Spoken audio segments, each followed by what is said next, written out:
Hi everyone, welcome to the Productive Mind podcast. My name is Andrew and I'm here joined by Cheyenne. As college students, we're exploring innovative ways to enhance productivity, maintain motivation, and cultivate a well-balanced and healthy lifestyle. Join us as we interview professionals from diverse career paths to gain insight into leading a more productive and healthy lifestyle. We will also address specific topics such as time management, organization, goal setting, and more. Before we get started, we are going to highlight a productivity tool that you could use to be more productive. Grammarly is a writing assistant tool I rely on to ensure my spelling and grammar are on point, especially for important emails and school essays. Grammarly helps me refine my writing quickly and effectively, giving me the confidence to share my work with others, knowing it's polished and professional. You can use Grammarly at grammarly.com or download to your computer or mobile device for free from the Apple Store or Google Play Store. Moving on to today's topic. Our guest speaker is once again Dr. Agrawal, and we are going to talk about how to reshape your mind to develop more productive patterns. Dr. Agrawal is a seasoned general surgeon and former education solutions manager at Johnson & Johnson India. In 2023, he launched Clues, a training company specializing in selling skills for medical device sales teams. Currently, he serves as a consultant facilitator at the International Academy of Transformative Leadership, where he plays a key role in designing and delivering the Transformative Listening Program. Trained under Maitreya Dadashiji, Dr. Agrawal has undergone a profound personal transformation and now helps others achieve the same. Dr. Agrawal is deeply involved with Maitri Bodh Parivar, where he contributes to team training events and project execution. He is passionate about helping people discover inner silence and emotional stability, and has developed a unique listening service called I Listen You. Tune in to hear how Dr. Agrawal blends his medical expertise with transformative leadership to guide individuals towards a more sensitive and fulfilling life. Welcome to this episode of Breaking the Patterns of the Mind.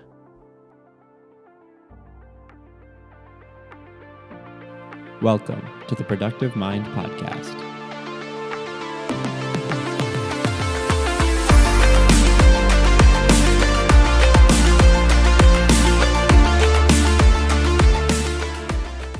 Imagine this. It's a Monday morning, you've got your to-do list ready, the coffee's brewed, and you're feeling like today is going to be your day.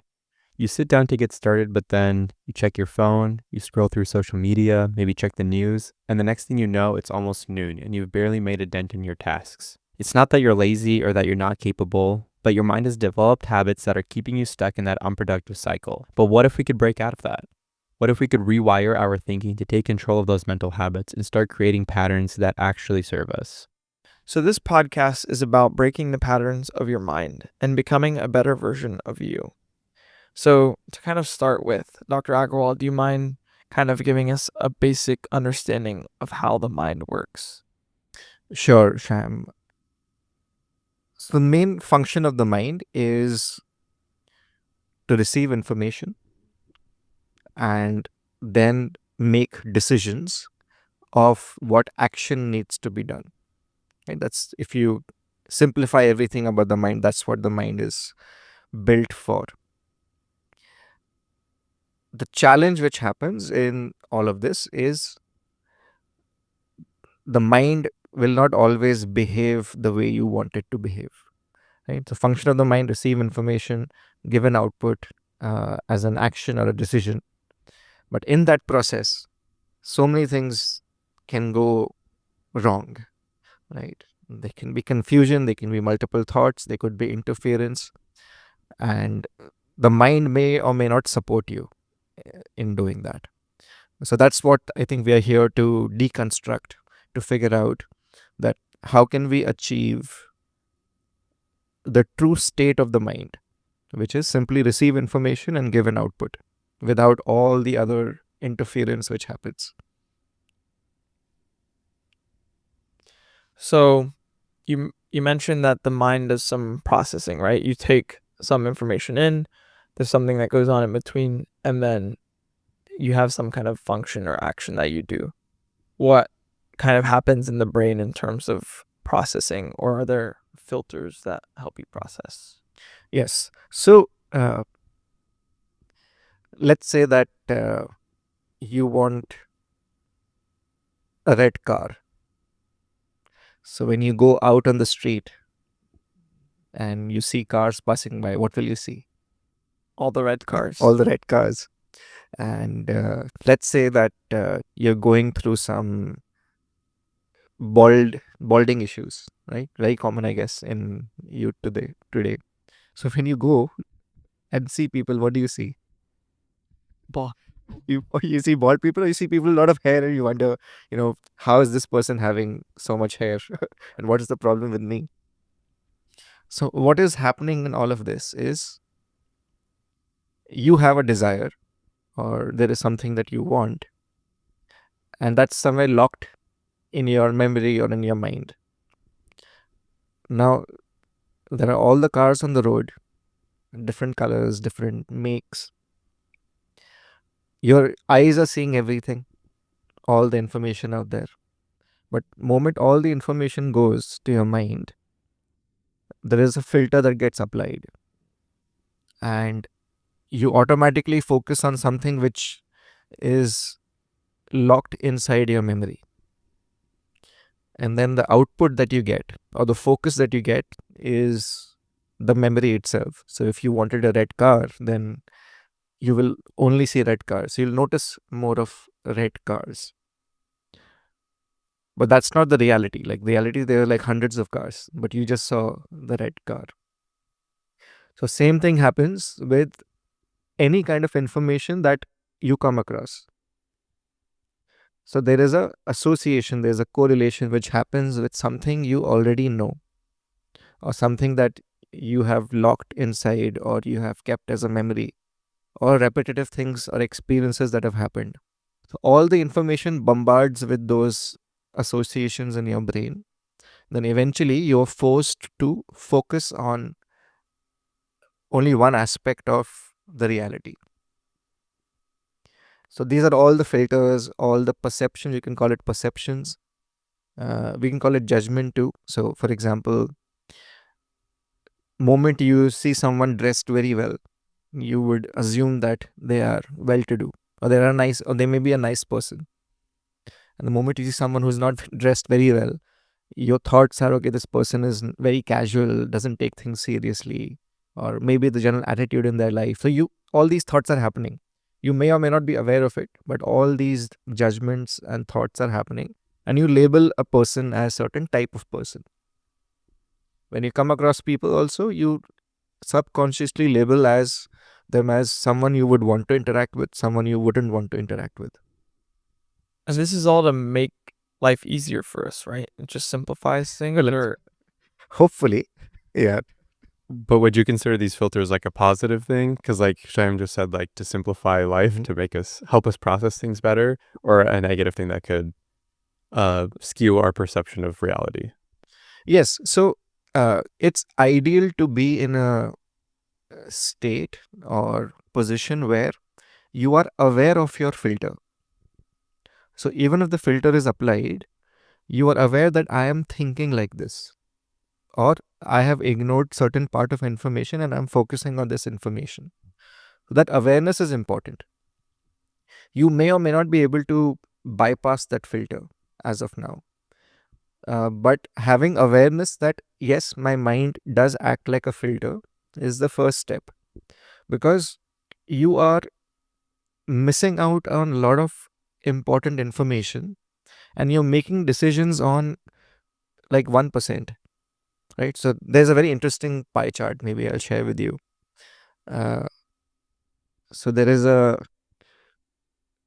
small segment which says what we know, then another small segment, what we know we don't know, and there's a huge pie, what we don't know, right? So what we know we don't know, and what we don't know, we don't know. So the biggest pie is what we don't know, we don't know. So same thing is happening. So you are making assumptions, you're making decisions, deciding things for yourself, for others maybe, based on very limited amount of information.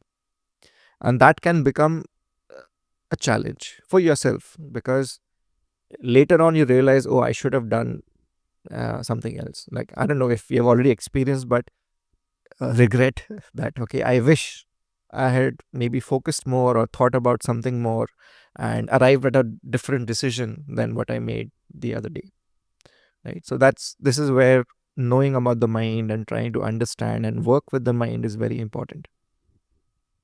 so during this podcast episode, we're going to talk about breaking the patterns of your mind and kind of being a more productive, better person. So when we're doing that, we have to focus on that middle portion, those filters and that perception. So how do we do that? What are some steps, or what do we kind of look for when we're trying to better ourselves through this? Yes. So first is always remember, maybe write it somewhere, you can read it every day, is my mind is assuming things. Okay? My mind assumes things. So it has to be a constant reminder.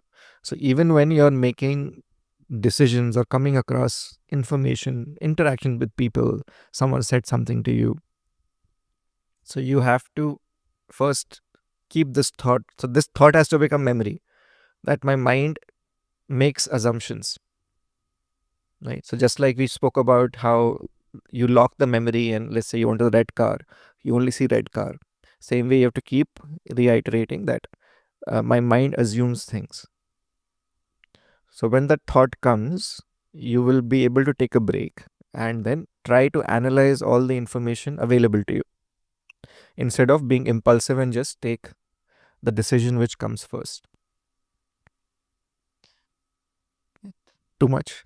Okay, so in terms of this red car Yeah. example, just constantly remember that whenever you're seeing a red car, you're seeing it because you want a red car. Like, Yes. just knowing that. Correct. Can you give us another example just to make sure we understand maybe something a little bit different from the red car scenario? Would it be like after you meet somebody for the first time, you've never, like when I'm walking on campus, after I meet somebody, then I see them everywhere. But before I met them, I didn't see them anywhere. Yes, Something that happens, right? Yeah. That happens to you. Yeah. So that's just a connection you built, right, in your brain. And the reason you would see them is because you associate it. Maybe you like them, right? And you want to see them again. Or there was something striking about their appearance, and it got locked as a memory. So you're seeing it again. Now, same thing can happen. Let's say, now this is when you're studying, right? Maths is one of your subjects. No, not No. this semester. Okay. Not this semester, but you're studying maths, right? Mathematics. Yeah. So in mathematics, sometimes you come across some complex equations, and it seems familiar, and you will jump to the conclusion of the answer. This answer is, I've seen this equation before, and the answer is, let's say, 1 or 0 or whatever, a common answer. But it turns out to be something else because you missed a certain information, slight change in the formula or equation. So at that time, you just conditioned. You received some information, it seemed familiar, and you took a decision. Okay, so is this more relevant? Like, are you able to now understand what happens? Yeah, or like when you're reading, like eventually you only end up reading it said that you only read the first few letters, Yes. and then the last few letters, and Yeah. your brain just kind of assumes the middle part, right? Correct. Okay. Another example would be if you go to class and if you have 50 students in the class, you will find that every day the students sit in the same spot. True. Right. Yeah. Yeah, it's like, okay, I've found my spot and I will come here. And nobody challenges the spot. Everybody knows that, okay, this is Andrew's spot and he's going to sit there. So, and you also choose to sit there every day. So why is that happening? So that also is because you created a pattern, you created a thought process that, okay, this is familiar to me. I will feel safe or I feel comfortable doing that same thing again every day. And if you see another day when someone is taking that spot and you have to sit somewhere else, it feels uncomfortable. Like, okay, I'm not able to focus. I'm not able to feel the same way that I would feel in a class. Right. So again, that is what the mind is doing. That it's constantly linking and making you believe that only if things are like this, then it will be okay. That's the other aspect. So we were thinking of positive till now. This is the negative part. That's making you locked in or blocked. That only if familiar things happen, then it's okay. The moment something new happens, I will resist. That's another nature of quality of the mind. Okay, when our mind is looking for this familiarity and comfort, how does that limit our lives? Because you said like it blocks us in. So how does that limit our lives? Yes. So very relevant might be making friends. So you have decided that I only make friends with X kind of people, right? Who like what I do and I like what they do, and we have some common interests and so on.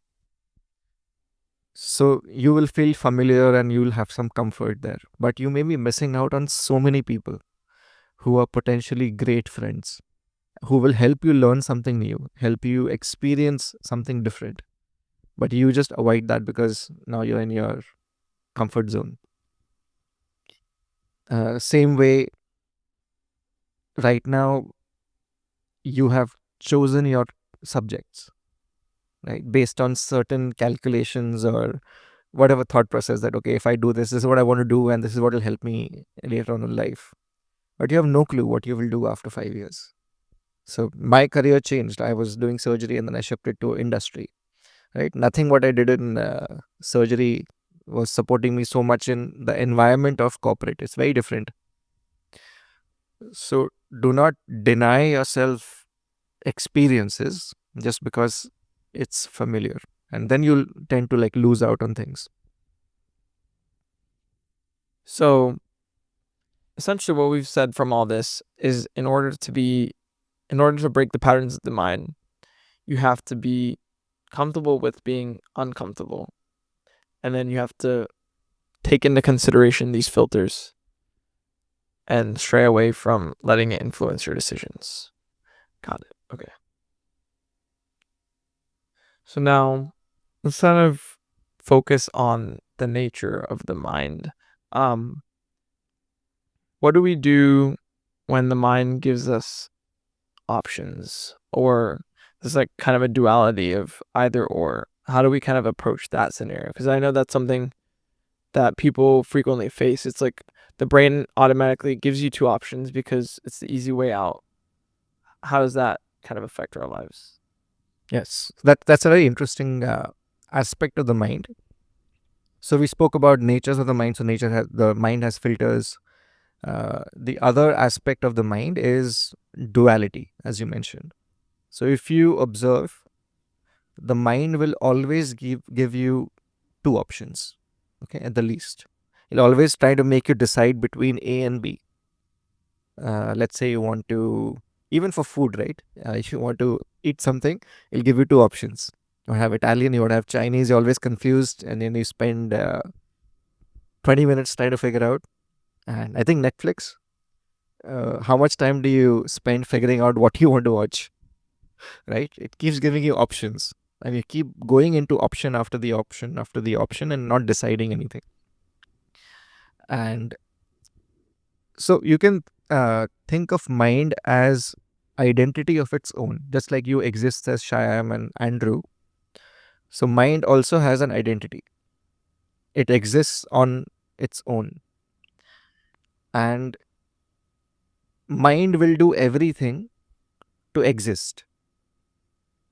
So it has to make sure it's adding value in your life or making you feel like mind is important. And the way the mind will do it is duality. Always keep you confused that you need me to make decisions. And the way to break through that is not to fight the mind. You don't have to fight, okay, just mind go away. That's not going to happen. You need the mind. So the best what I have experienced and I practice is making decisions fast. So it doesn't matter if it's the right decision or the wrong decision. But it's important not to get stuck in that spot where you're spending too much time just trying to figure out. Like, what's the worst that can happen? Like, you choose A. And if you don't like it, you can always go back to B. But don't spend so much time in deciding between A and B, because mind enjoys that. So when you do it, you are reinforcing the power of the mind or the ability of the mind to dominate you. But the moment you start making decisions fast, the mind will also align and support. So we were talking about like to get rid of our filters, we have to be like aware of them. But I remember reading a book a long time ago, I think it was called Blink, where it talked about like snap decisions and how those kind of result in our filters, like I said, like skewing our perception of reality. So I'm just kind of confused because you were saying like make quick decisions, but I feel like by doing that, you also let the filters get in the way that we talked about. Very nice. I'm glad that you brought that up. So decision making is an ability, right? Just like you learn different things in your life, different subjects. So making decisions is also something that you can train yourself for. Now, for example, we spoke about the mind, but apart from the mind, there is another voice or a guidance system that all of us have. So let's say somebody who smokes, right? They may enjoy smoking, but every time they smoke, there is something internally which tells them that this is not good for you. It could be anything. Let's say they are abusing someone, or they're hurting someone, or they are engaged in any activity which is considered wrong. When they're doing that activity or before that, they will always get this signal that what you're doing is not right. Okay. And then the mind will keep confusing them. No, this is good for you. It doesn't matter if you do it. It's just momentary. You're just here for a short time. And then other part of the mind will be like, no, it's very harmful for you, and you will get this disease, that, and so on. So there's a very clear indication that this is not. So only thing that other voice will tell you apart from the mind is whether this is good for you or not. Good for you, not for everyone else. It's good for you or not. Then mind will complicate that. So mind feels threatened by this voice because the mind has no role then in your life. So it will drown out that voice and then try to confuse you. So to make decisions, the best is to follow that voice. So moment something comes in front of you, immediately that voice will tell you, should you do it or not? So that's how you make fast decisions without being impacted by the mind or getting into the filters and perceptions. Because it doesn't matter when the voice speaks, it doesn't matter what the outside reality is, because it has absorbed all the information and given you an output. But the mind will always be in duality. It'll keep getting you confused because mind wants you to know that it's powerful. Is this the idea of like listening to your gut, but you kind of want to do it at the start? Like you don't want to think on it and then listen to your gut. You want to... Yes. So it is. You can call it instinct. You can call it intuition. There are different labels to it, but you have to start following it. So one is following your mind. Mind will always try to confuse you, and the other is following this voice, which will never confuse you. Always be one answer. It's very soft. It'll never be forceful like the mind. Mind will force that thoughts after thoughts. It's a very gentle voice, but very persistent. It'll always be there. And mind, if you see, after a while get tired. Like the duality will go down. You'll get exhausted. You'll only get exhausted. And then you'll be in a paralyzed state. You're not taking any action. You're just fatigued yourself out. But this voice will always encourage you to take the action. So that what you said sounds very simple and easy to do, but it could be fairly challenging. You probably know that. But let's just take an example. So this past week we had exams. Last Saturday was an amazing football game. And so when I'm going to this football game, obviously my mind, the first thing it's going to say is you should probably stay home and study for these exams. But you have all these other pressures. Your mind thinks about it. What's going to be the most fun option? There's just so many influences that affect your decision that you end up kind of unconsciously drowning out this initial feeling, right? So how do we overcome all of those things to listen to this one very brief, small voice at this time? So you wanted to be at the game or at home studying? I wanted to be at the game. Yeah. But initially, I knew that I should have studied. That's what my instinct first told me Like that I deep should down, study. you want it to be at home. Exactly. I mean, this is with any scenario. So let's Like I have an example. sure. So like for me, like I mentioned earlier, I bite my nails. Yeah. But like initially when I look at my nails, I'm like, no, I shouldn't bite them. Mm-hmm. And then I end up biting them because like my mind like overpowers that. Yes. But then I feel guilty afterwards because I didn't listen to my initial thought. Mm-hmm. So, or like, yeah, that's what I'm Yeah. getting So at. like you're saying, that initial very small blip of impulse to not smoke, for example, Mhm. is there. But all these other factors come into play, the filters Mhm. and these thoughts, and it complicates it. How do we overcome those? What steps can we take to overcome those other Yes. thoughts? So my advice would be to start small, right? So right now, what is very apparent to you are your big habits. Like you mentioned about biting nails.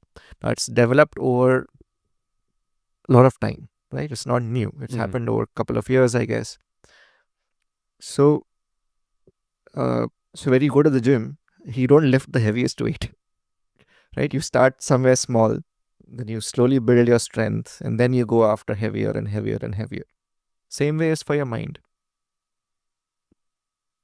There will be some complex and difficult patterns or habits, and there will be some easier patterns and habits that you're able to work on.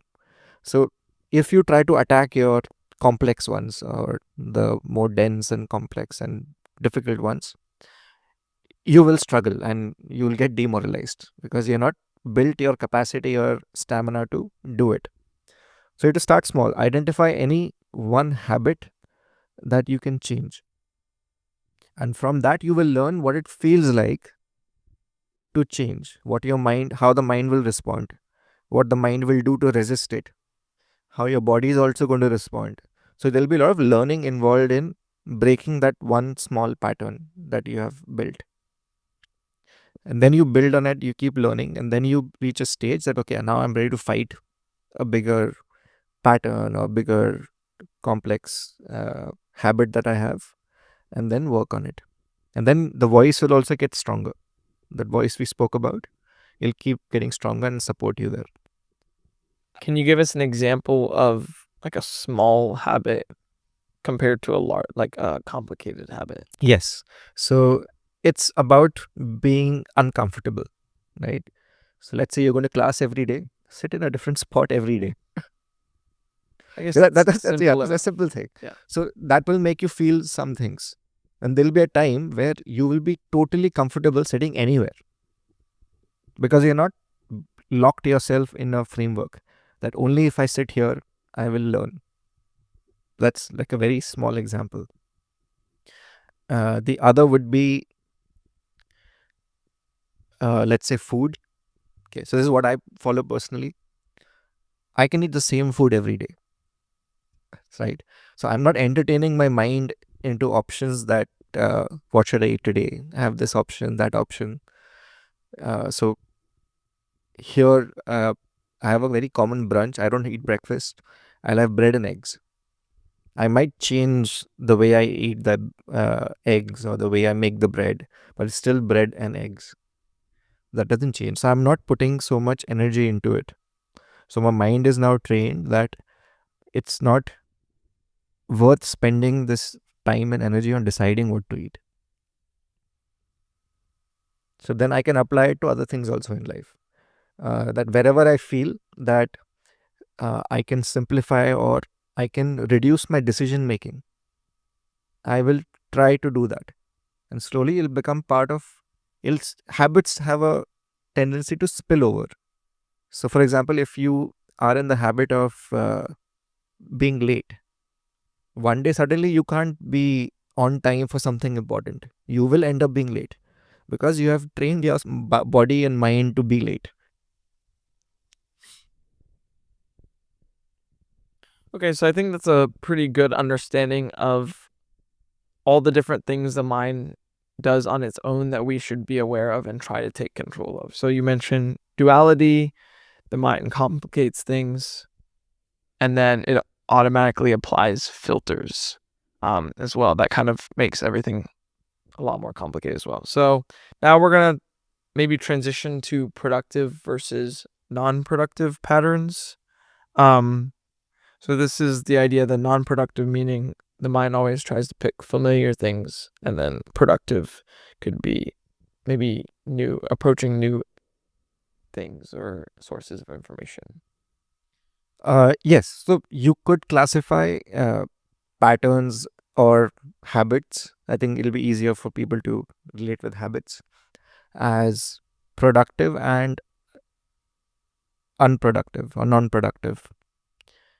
Now, how do you decide what is productive, what is non-productive? So any habit or any pattern is linked to your goal. So if you have a goal in your life, or even a short term, long term, any goal, whether your pattern or habit is supporting that goal or not, that is what makes it productive or non-productive.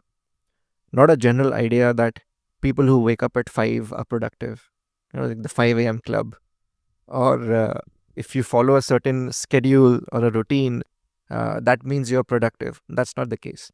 It has to be decided by your goal, right? So, for example, let's say you want to get fit, right, physically. You want to maybe lose a few pounds of fat or gain some muscle. If that is your goal, any pattern which is going to support it is productive, and any pattern not supporting it is not productive. So, for example, for me, it's like fixing my meal. So, for me, my main goal was being fit. Then everything follows. So, I've fixed my meals. So, I'll just eat mostly the same thing every day, get my proteins. I have to go to gym every day. So, it doesn't have to be a fixed time. One aspect is don't lock yourself. That 8 o'clock is gym. If suppose one day it doesn't happen at 8, at 9, you will feel very weird, like going to gym at 9. That, okay, let's skip it. I'll go now tomorrow. But then that's not aligning with your goal. You still have to do your activity. So once a day, I have to go to gym. Okay, that's aligned with the pattern. Then I have to focus on my sleep and so on. So all of those things are aligned to that one goal of being fit. Okay. Then you have to see whether you're able to do that or not, and what is coming in the way. And that's how you keep shifting. So whenever you're trying to build something productive, something non-productive part of you or your habits or patterns will show up and stop you. So for example, if you love eating, right? If you love eating different types of foods, then that will keep interfering with your habit that you're trying to build. That I can eat the same thing every day. And that's how you have to fight every day mentally. And slowly it'll become a part of your life. It'll be very easy. Today, I'm not suffering that, oh, I'm eating the same thing every day. It's just part of my life. So wait, this is kind of backtracking a little bit. Yeah. But you were talking about like people should, like we were talking about the classroom example, like where they should sit every day. You were saying that like people should try and push themselves to be comfortable with the uncomfortable by sitting somewhere else every day. But now I'm kind of confused with your breakfast example, saying where you're saying it's okay to eat the same food every day to help your decision making. Correct. But then aren't people just sitting in the same chair every day so they don't have to help their decision making? Okay. So yeah, so I think that's a great thing you picked up. Now I can speak personally. So what I'm doing is built on a foundation of being in discomfort. So even though I have locked in some things of my life, it does not mean I cannot change. So for me personally, I'm not locking myself in this habit. It's just supporting me to do something. I see. Tomorrow, let's say bread and eggs is not there. I'll have Greek yogurt. It's fun, right? But I'm not suffering because of that.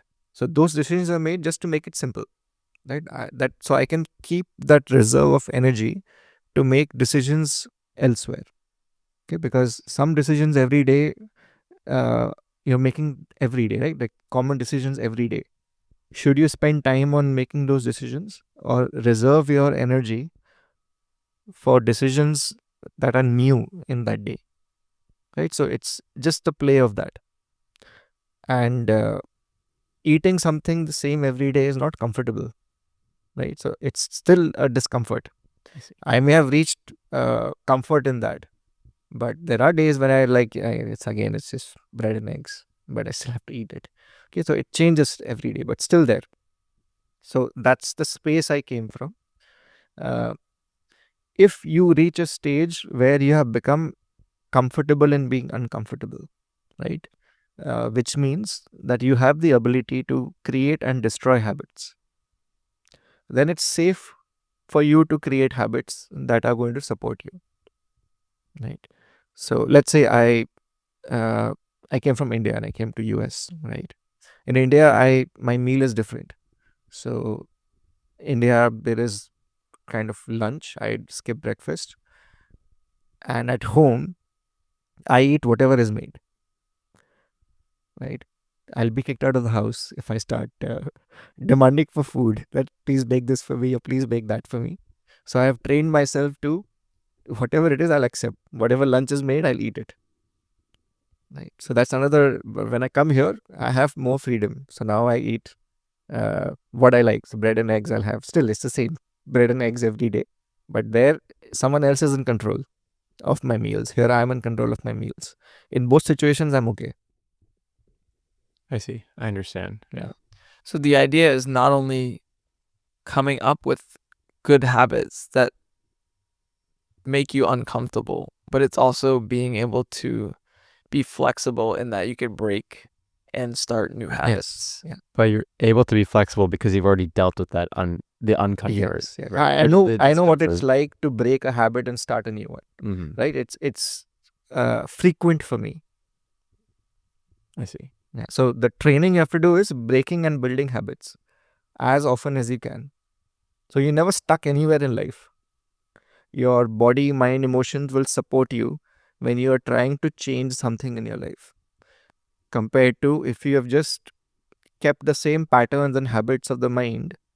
Then when a time comes when you're forced to shift in your life, and it happens to a lot of people, careers change, your relationships change, then if you haven't learned how to break your habits, then it's a huge struggle. You'll spend so much time in just being suffering and confusion, not knowing what to do. So might as well just learn how to do that now. So I'm pretty sure this will be a common scenario that a lot of people can relate to, but what would you say to somebody that's just not feeling the best? Like maybe they're spending too much time on social media, like doom scrolling forever. They don't want to get out of bed. They don't want to go meet new people. What would you tell them to help them break those patterns and take that first step? So that's a very difficult, so it has become a very difficult pattern to break. So doom scrolling, everyone does it, right? Mm-hmm. Even I can be accused of doing that at night. So I feel that doom scrolling is a consequence of not having strong goals. It means you have not set things in your life that you're trying to achieve passionately. And that's why you feel you have time to doom scroll. But when you have things to do, you will realize there's no time. You can't be wasting your time and energy in doing that.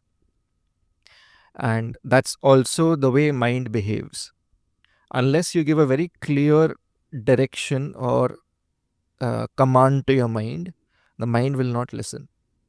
If you leave your mind open, that okay, do whatever you want, it will confuse the hell out of you.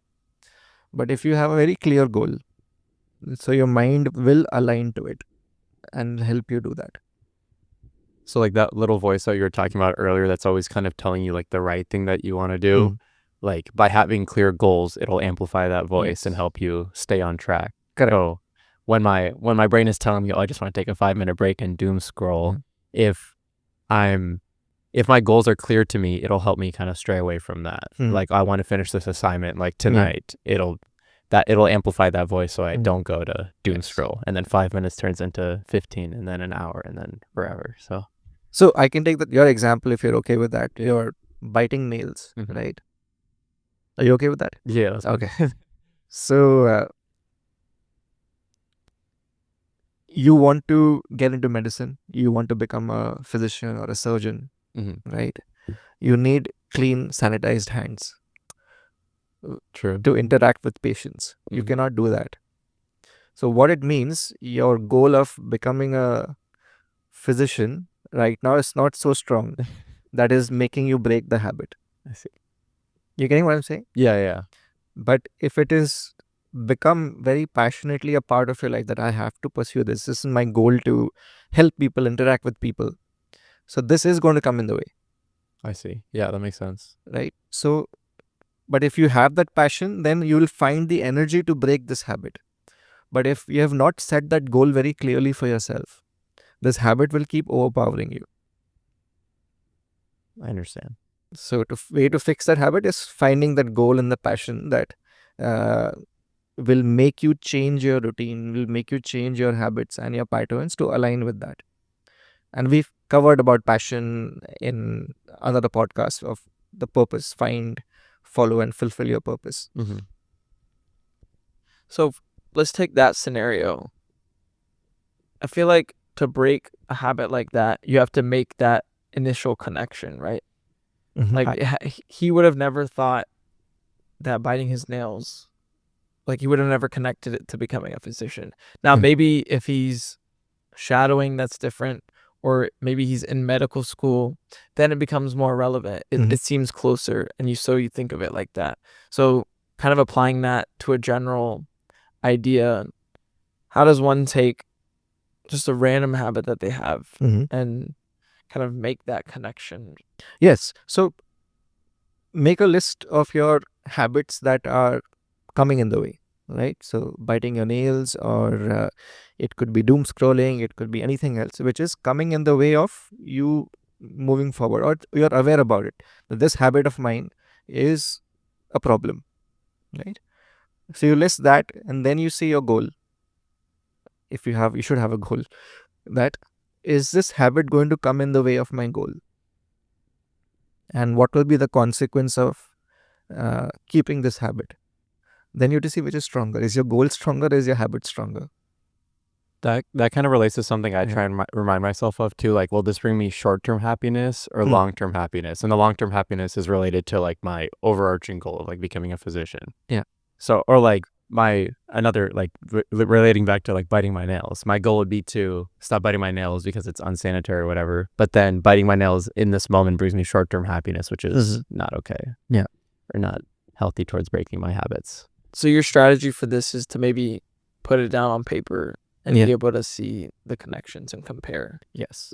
So that is one. And other best way is, if you want to know your habits, you should ask your friends also. That can you highlight some habits of mine that you have noticed? And they'll tell you. If it's a good friend, they'll tell you what they've observed about you, and especially what annoys them, right? So they'll be able to highlight that for you. So I'm glad you kind of brought in friends and the social aspect of this, because I was just about to ask. A lot of these habits and breaking the patterns of the mind, it seems doable when we're thinking about ourselves.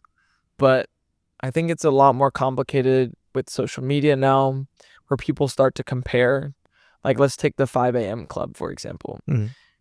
People see that online and think that that's going to be the habit that works for them. And they are uncomfortable with it, but they don't know if it's going to work. And they kind of add it and make that a part of their lives. Even if it doesn't work, even though they've kept up to it, and it's not something that just works for them. Like, how do we block out the wrong stuff or the things that don't work and pick our way about things? Yes. So again, I'll go back to the goal. So anything that you're experimenting with, that, okay, will this help me? Will this not help me? So what is the help? Help is again towards your goal. Is this helping me achieve or move towards my goal? Is this helping me become a better version of myself? And you'll find that out very quickly, right? I think within a month, you should be able to figure that out. If you have tried something new, that is it helping me move towards my goal? And in all of this, I think a very important aspect is a mentor or a guide, because it's difficult to see your own progress sometimes. You've tried something new, you're trying to figure out if it's working or not, but that guide will be able to tell you that, yes, I have seen some improvements. This is going to help you. Just keep doing it. So these two aspects are important. So having a goal and then having a guide who can let you keep you on track, to keep letting you know that is this working for you or not. They're kind of facilitating the entire process of breaking your patterns and then determining whether it's a good or bad move. Yes. So we spoke about those taking it one step at a time, right? Like first go after your weaker patterns and the stronger ones. There will be patterns or habits in your life which will be very, very difficult for you to break alone. Even if you build the strength to it, there will be moments where you will need help from outside to break that habit. And that's why we should not hesitate to ask for help. It does not make you a weak person. It's not about the strength that you have. It's just that you face a situation where you do need support to get across it. So for example, if you take the nail biting, there are many ways outside. You could put something, like in children we do that, right? For sucking the thumb, you put something bitter, or we put some mechanical barrier that they cannot suck their thumb. Same thing can be done for your nails also. That's a bit crude, right? So, but worst come to worst, you might have to do that if you're not able to change it on your own, right? So you might need help from outside to change a pattern, and then it gets easier for you. So just to clarify, when people say the word mentor, I usually think of someone that's older than me, more wise, or just has had that experience or have already been through that experience. But in this scenario, could it also be maybe a peer? Like, let's say you're trying to stop smoking. It's obviously really hard to do on your own. You could either talk to someone who's done it before, like stopped on their own before, or could it also work if you're doing breaking this habit with someone who's also going through the same thing? Would that help? Yeah, someone who's overcome that would be better.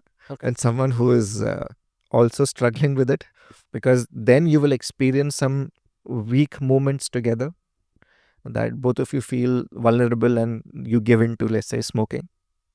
Compared to someone who's out of it, who has gone through the experience, will always give you the strength to move out of it, right? But either way, so this is also something that you explore, right? Finding a friend or a guide or a mentor who's going to be able to support you. And age is not a barrier, language is not a barrier, culture is not a barrier. Anyone you're able to find is good. So leading up to this point, we've determined how the mind works, how to break those patterns, have someone to facilitate breaking those patterns and help you move forward. Now, the last step is to kind of measure the progress. Seeing that we're not, I think it'd be better for us to see that we're not just staying in one spot and kind of stagnating.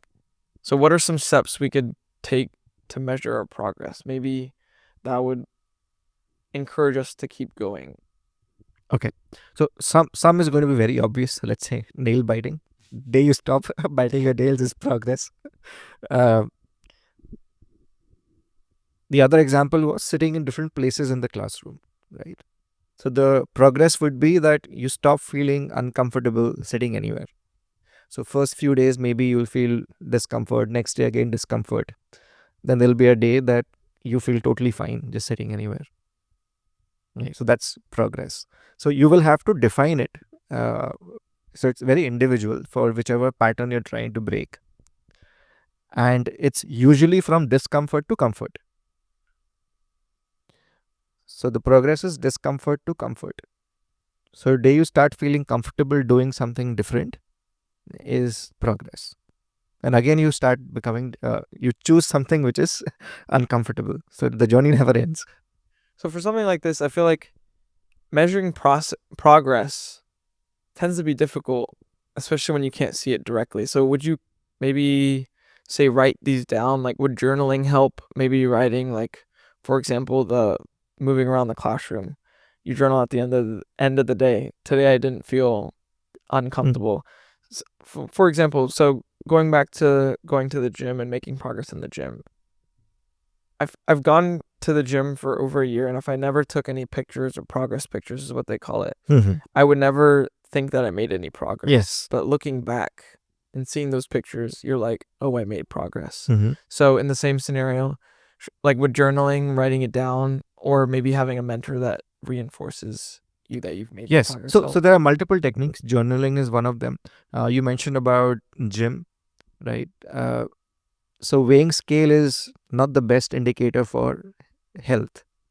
Right? If you talk to any fitness coach, they will tell you that just ignore the weighing scale because your measurements are going to keep fluctuating on a daily basis because of how much water, fat, etc. that you have. You will lose inches. That's a better marker. Like you measure your circumference of the arms, your chest, and so on. The best indicators how your clothes fit, right? And then the pictures that you have. And then you have machines which measure your body mass index and your muscle mass and your fat mass and so on, fat percentage. So those are much better indicators, right? Very objective than the weighing scale. So same way, you can take help from, if you have a guide or a mentor for that habit, that how can I objectively write down the progress markers for this, because they've gone through the journey and they know what it's like. And things sometimes may be intangible, some will be tangible. So you have to make a note of both. So some will be feeling based, like feeling discomfort or feeling comfortable after a while. And some will be numbers, like we talked about gym and so on. So both ways, if you keep yourself very open, there's no fixed format to measure progress, as long as you're able to arrive at the end goal or the end point. This is where I have to reach. Got it. So to my understanding, it's like also finding a method to be able to reflect on your progress, or like reflect on breaking that habit will help you identify that progress or find that progress. Yes, which is okay. Yeah. Okay, thank you, Dr. Agrawal. We covered a lot of aspects about the mind, breaking habits. Is there anything else you would like to add to that summary to kind of summarize everything overall? Yes. So what's important for all the listeners to know is, one, how the mind works. So one is creating those filters and perceptions and always linking to something in your memory. So to be aware of that. The other aspect of mind is duality. So always keep you in a confused state to keep making you choose between option A and B. And something more powerful than the mind, which is the voice that all of us have. So we have to try and make decisions faster by listening to that voice or intuition or that gut feeling, whatever you want to call it. And the way to practice that is work on easier patterns or habits and try to break them, and then slowly move towards your more complex habits. Try to measure your progress in all of this. So one of the markers is from being uncomfortable to comfortable, and you can define it however you like. And in this whole process, if you're able to have a mentor to guide you or a friend, then that would go a long way in supporting you and reaching your goals faster. And having a goal is very, very important to align your mind. So your mind needs a goal to function, otherwise it just be haywire. So you have to always have clear goals which you have communicated to your mind, and then the mind will align accordingly. Got it. Well, thank you so much for speaking with us today. Yeah, thank you. I think through your advice, I'll finally be able to stop biting my nails. So thank you so much. Thank you. Thank you so much.